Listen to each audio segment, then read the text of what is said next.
Köpçülükni qiziqtirib turgan savolni ko'tarib chiqdik. Aliment to'lovchi chetga chiqishi mumkinmi? Ko'pchilik aytib turibdi, Mahmudjon, men aliment to'lovchiman, menga taqiq qo'yildi, cheklov qo'yildi, majburiy ijro tarafdan. Bilmayman, qarzim bo'lmasa, nechun cheklov qo'yildi? Yoki bo'lmasa, ko'pchilik haqiqatdan ham meni qarzim kelib chiqibdi. Meni xabarim bo'lmadi, majburiy ijro xodimlari meni vaqtida ogohlantirmadi.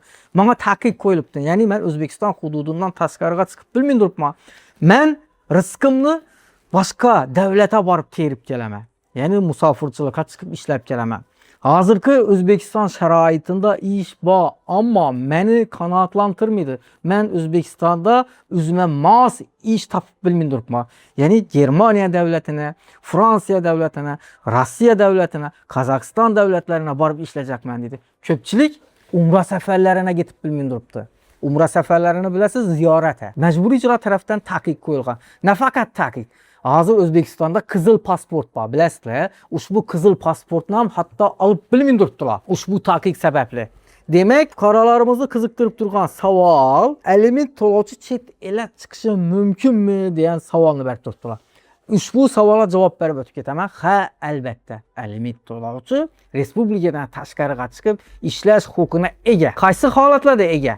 Buni birma-bir aytib o'tib ketaman. Agar siz aliment to'lovchi bo'lsangiz, aliment pullarini o'z vaqtida to'lab borsangiz, sizda qarzdorlik mavjud bo'lmasa, sizga majburiy ijro xodimi, turmush o'rtog'ingiz ham taqiq qo'ydirib bilmaydi. Shuni inobatga olinglar. Agar siz qarzdorlik yuzaga kelsa, O'zbekiston Respublikasi qonunchiligiga muvofiq majburiy ijro byurosi xodimlarining tashabbusini asosan yoki ariza beruvchini tashabbusini asosan sizga respublikadan chiqishga cheklov qo'yiladi. Nechun cheklov qo'yiladi?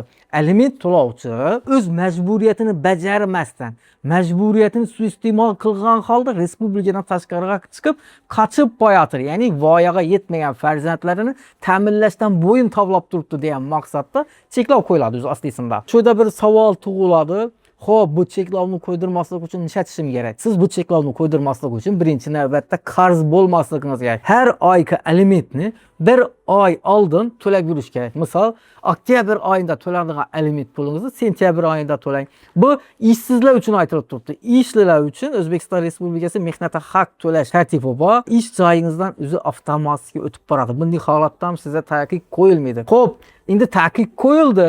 Taqiqni oshirishning imkoniyati bormi, yo'li bormi degan savol tug'ilishi mumkin. Ha, mumkin oshirishni. Agar davlat muassasasi, ya'ni majburiy ijro xodimlari sizlar nisbatan noto'g'ri harakat qilib taqiq qo'ygan bo'lsa, uni harakatlarini va harakatsizligiga baho berish maqsadida ma'muriy ishlar bo'yicha sudga murojaat qilish orqali taqiqni ostirish mumkin. Bundan tashqari sud buyrug'ini e'tiroz bergan holda ham taqiqni ostirish mumkin.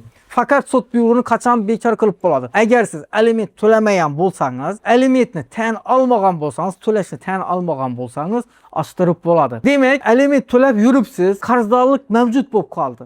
Bunday holatda alimentni bekor qilish mumkinmi? Bunday holatda 50-50, ya'ni 50-50 deganda 100% hech kim kafolat bermaydi. Sud qarorini yoki sud buyrug'iga nisbatan sudga e'tiroz kiritasiz. E'tiroz kiritganda ijro harakatlarini ijrosini vaqtincha to'xtatib turishni so'rab, ajrim chiqarishni so'raysiz.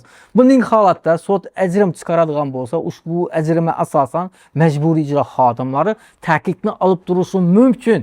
Aynan olib turadi deb aytib turganim yo'q. Olib turishi mumkin.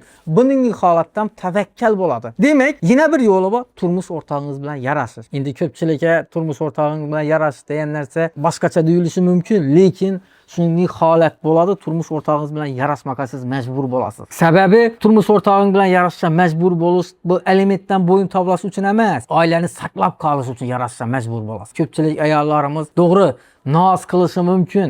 Ayol kishining nozi bo'ladi. Ayol kishining har doim nozi bo'ladi. Bu nozini chidagan erkak ayolni ko'nglini topib biladi. Shundagina oila mustahkam bo'ladi. Qarz ikki qo'ldan chiqadi, bir qo'ldan emas. Bu yerda er ham, xotin ham oilani saqlab qolish choralarini ko'rish kerak. Men bu yerda o'zimning fikrimni aytdim. Aliment to'lovchi respublikadan tashqariga chiqishi mumkin holatini kuzatib berdim. Yana sizni qiziqtirib turgan savollaringiz bo'lsa, kommentariyada yozib qoldiringlar.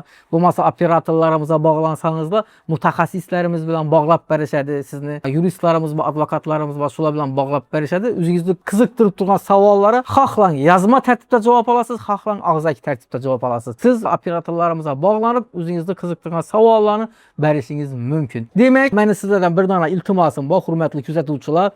Bizənim mehnətimizni inabətə alğan halda ushbu videomuz ammağa tez yetib barışı üçün like tügməsini basıb abunə olub qoyunlar. Sizlərdən bizə şu iltimasımız. Çünki sizin like basqanınız, bizlərə abunə bolğanınız bizəni qollab, quvvatlab turadı. Yəni bizlərə ilham bağışlaydı. Yəni bizlərə motivasiya boladı. Demək, keyinci videolarımızda yenə sizlə bilən didar görüşüncə xeyirləşib qalama. Sağ olun.